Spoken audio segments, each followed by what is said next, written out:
Vous dites que Dieu a tout créé, qu'il règne sur tout. Et ça, je ne suis pas d'accord. La science n'a pas vérifié cela.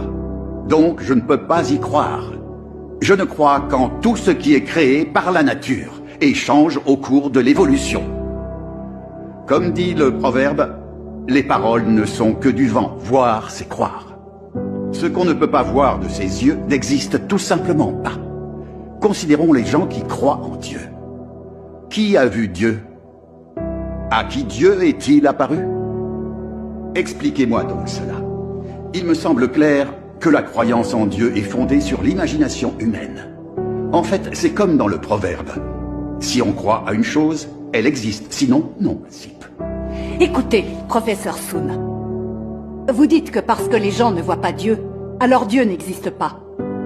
Et quand vous vous prosternez devant la tablette d'une personne décédée, est-ce que vous voyez l'âme du défunt? Vous répétez que Dieu n'existe pas et vous prêchez l'athéisme à grande échelle. Mais en privé, vous croyez à de faux dieux et adorez des esprits maléfiques. Ces actes ne constituent-ils pas des mensonges et des tromperies vis-à-vis des gens?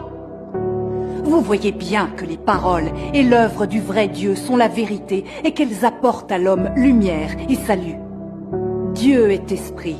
Bien qu'on ne puisse voir son corps spirituel, on peut entendre Dieu prononcer des paroles. Et on peut voir l'œuvre de Dieu. C'est un fait qui est absolument irréfutable. Depuis des milliers d'années, Dieu parle, guide les hommes, sauve l'espèce humaine et régit le destin du genre humain. Dieu a également révélé de nombreux actes.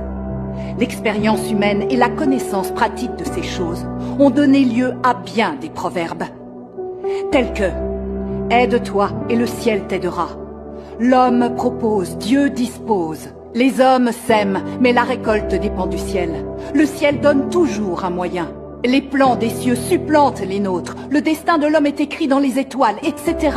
Tout cela prouve bien qu'il existe un souverain qui régit et agence tout le monde humain, qui dirige, bénit et nourrit cette humanité. Il y a aussi des expressions fréquentes comme « un esprit observe juste au-dessus de ta tête »,« les gens agissent, les cieux observent » et « on récolte ce que l'on sème ». Tout cela montre bien que Dieu est le Seigneur de la création et que Dieu régit toutes choses depuis toujours. L'Esprit de Dieu observe tout. Dieu inflige les châtiments selon les actions des gens et décide du destin des êtres humains.